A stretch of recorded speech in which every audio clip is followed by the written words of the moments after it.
Good afternoon. My name is Mark Nowak. I am Henry Nowak's father. To my left is my daughter Olivia Nowak, Henry's older sister, and to her left is Lucy Ross, Henry Nowak's mother. The jury confirmed what we've always known. Henry's life was taken from him unlawfully, violently, and without justification. Henry was 18 years old. He was kind, ambitious, loved and full of promise. He had his whole life ahead of him, a degree to finish, places to see and a future to build.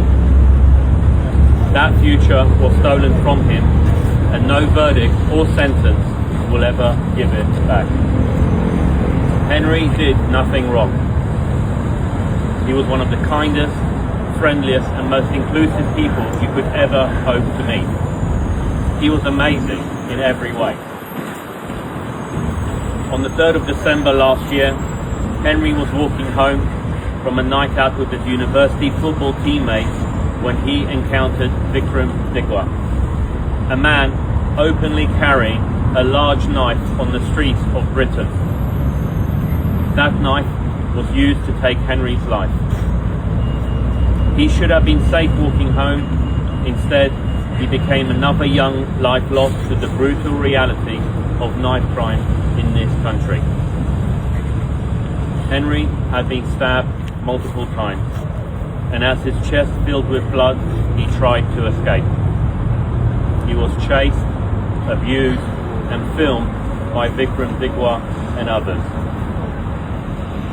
When police arrived, Henry was lying on the floor, barely able to sit up and plainly in severe medical distress. With his final words, he told officers that he could not breathe. He told them he had been stabbed.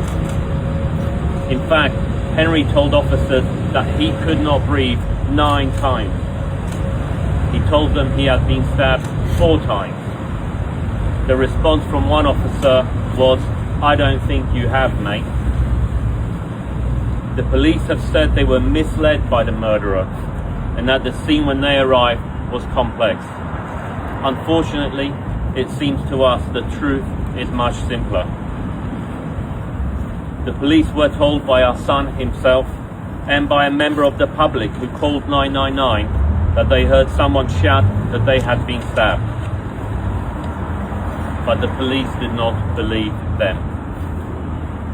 Henry was pulled across the gravel, his hands forced behind his back, and he was placed in handcuffs.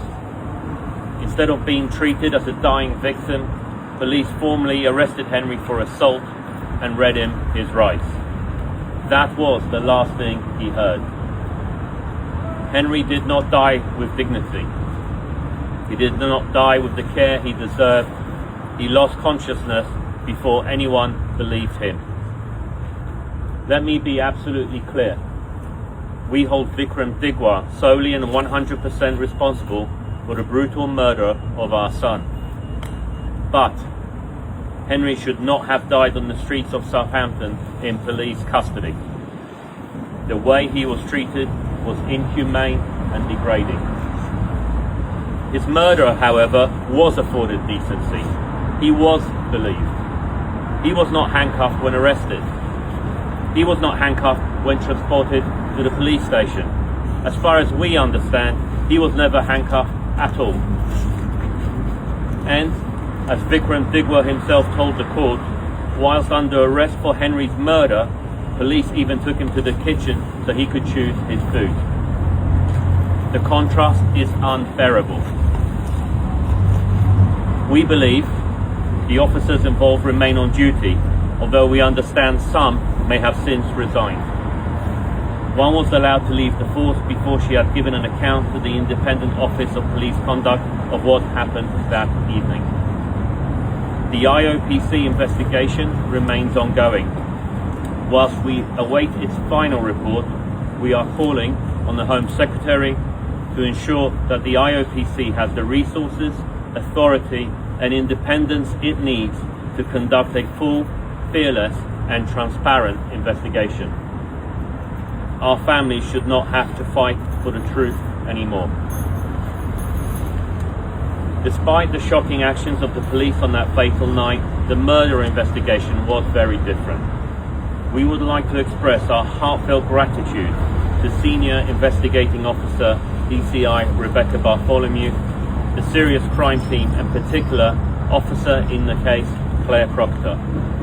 We would also like to thank our incredible family liaison officers, Sarah Page and Trudy May, for their diligence, professionalism and compassion throughout this investigation. We would also like to thank the CPS, as well as Nick Lobenberg KC and Neil King, for their outstanding advocacy skills in prosecuting this case. In our darkest period of our lives, knowing that people were fighting tirelessly for Henry gave us strength. They secured justice for our son, and for that, our family will be forever grateful. For us, there is no closure. There is no moment where the pain stops. There is no moment where the Henry-shaped hole in our family is filled. We will carry this grief every single day for the rest of our lives. But today matters. Today, Henry was believed. The truth has been recognized. Today, justice, in the eyes of the law, has been served. But justice alone is not enough. We want to use Henry's heartbreaking story to make change for the better. We do not want his death to be used to create further division, hatred, or tension. We want his story to make our streets safer for everyone.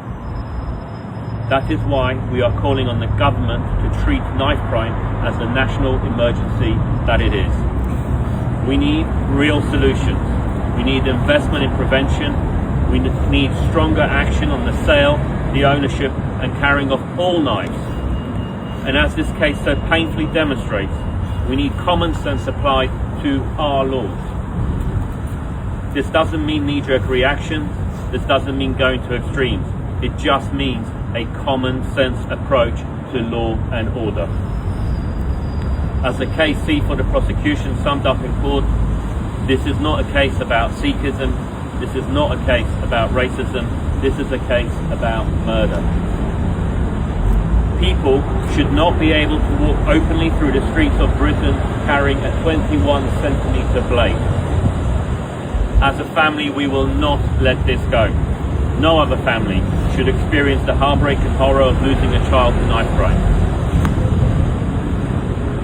Finally, I want Henry to know, wherever he is, we are so proud of him and we love him beyond words. Thank you.